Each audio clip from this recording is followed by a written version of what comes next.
Hai Big Boss, selamat datang di channel Wealth Manager. Pada video saya kali ini, saya akan membahas bagaimana kita menciptakan suatu pendapatan, bagaimana kita menciptakan suatu kekayaan. Bicara menciptakan kekayaan, tentunya tidak lepas dari bagaimana kita mengatur pendapatan kita sehingga masih ada tersisa untuk kita tabung.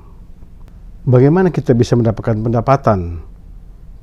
Untuk mendapatkan pendapatan, bisa dari gaji. Dengan kita bekerja di suatu perusahaan, kita mendapatkan gaji sebagai kompetensinya. Di samping gaji, kita juga bisa berbisnis. Dengan berbisnis, kita bisa mendapatkan keuntungan. Dari keuntungan itulah, uang bisa kita kumpulkan dan kita tabung untuk kita kembangkan menjadi aset yang tidak terbatas. Namun, yang juga perlu kita perhatikan adalah bagaimana kita mengelola pendapatan kita, agar supaya pendapatan kita tersebut tidak habis karena pengeluaran kita sehari-hari. Untuk itu, kita harus mengetahui, kita harus bisa memisahkan setiap pengeluaran kita. Apakah itu pengeluaran operasional kita sehari-hari, ataukah itu pengeluaran untuk investasi kita, ataukah itu pengeluaran untuk kita membayar kewajiban-kewajiban kita, dan sebagainya. Yang paling penting adalah bagaimana cash flow kita, uang kita pada akhir bulan tidak kekurangan, jangan sampai minus, jangan sampai defisit. Harus ada surplus sehingga uang tersebut masih bisa kita tabung untuk kita kembangkan. Usaha apa yang dapat kita lakukan agar supaya kita bisa mengakumulasi kekayaan kita? Pertama, selain yang sudah saya jelaskan tadi, yaitu bekerja dengan jabatan yang tinggi tentunya. Kedua adalah bisnis. Kita harus menciptakan bisnis. Bisnis seperti apa yang kita bisa ciptakan? Tentunya bisnis yang bisa menunjang kita untuk dapat menjadi orang yang kaya.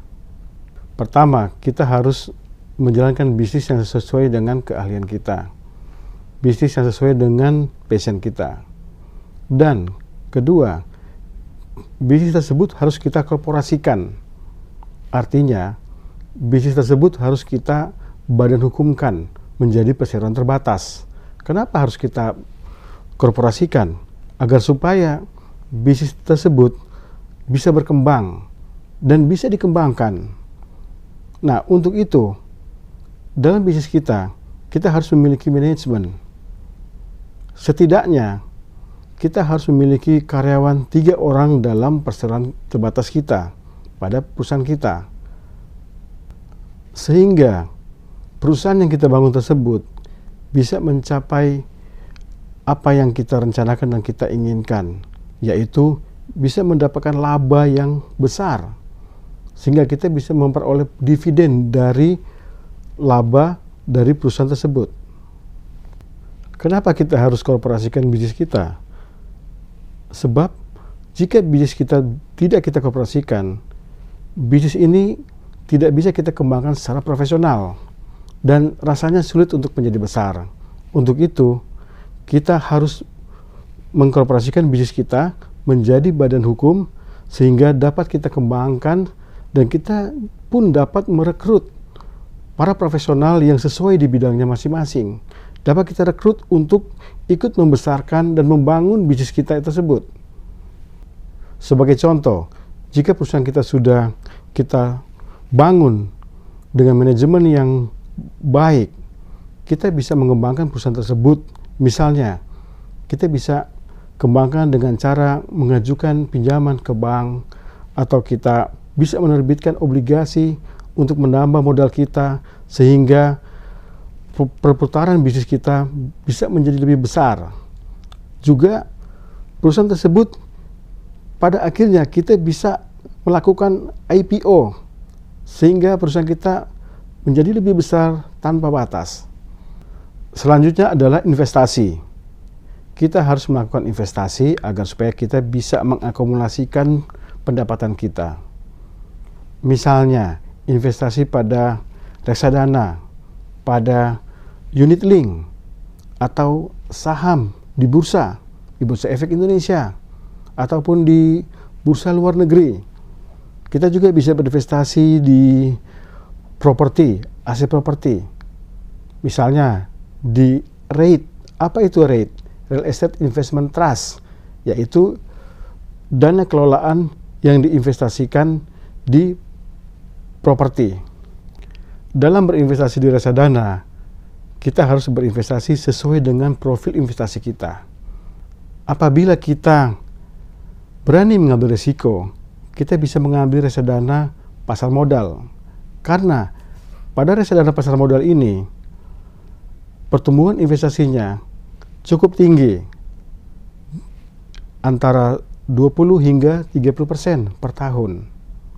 Selain reksadana, para orang kaya juga biasanya mereka berinvestasi pada alternatif investment, seperti contohnya hedge fund, private equity, forex, saham, dan sebagainya. Portofolio investasi. Sebaiknya kita berinvestasi pada beragam jenis investasi. Misalnya, kita investasi di deposito, kita juga investasi ke reksadana, unit link, obligasi, ke produk hedge fund, kita bisa investasi di forex, di saham, dan sebagainya. Portofolio investasi ini harus kita lakukan agar supaya pertumbuhan investasi kita bisa lebih tinggi dan cepat meningkat. Juga dengan melakukan diversifikasi investasi, tentunya investasi kita akan menjadi lebih aman. Resiko bisa menjadi lebih kecil dan pertumbuhannya bisa lebih baik dibandingkan jika kita hanya berinvestasi pada satu instrumen saja. Terakhir adalah kita berinvestasi pada aset properti. Aset properti seperti apa yang kita bisa beli untuk dapat kita investasikan. Tentunya aset properti yang memiliki nilai pertumbuhan yang cukup tinggi di masa akan datang. Misalnya apartemennya ada di tengah kota, atau rumah juga yang berada di tengah kota, atau rumah yang bisa kita usahakan, misalnya rumah yang bisa kita kos-koskan, atau rumah yang bisa kita sewakan. Dengan demikian, selain pendapatan dari apresiasi investasi dari properti tersebut, kita juga akan mendapatkan penghasilan dari hasil sewa properti tersebut. Oke Big Boss, sampai di sini dulu video saya kali ini. Semoga bermanfaat bagi teman-teman semua. Dan jangan lupa saksikan video-video selanjutnya pada channel Wealth Manager. Salam Big Boss.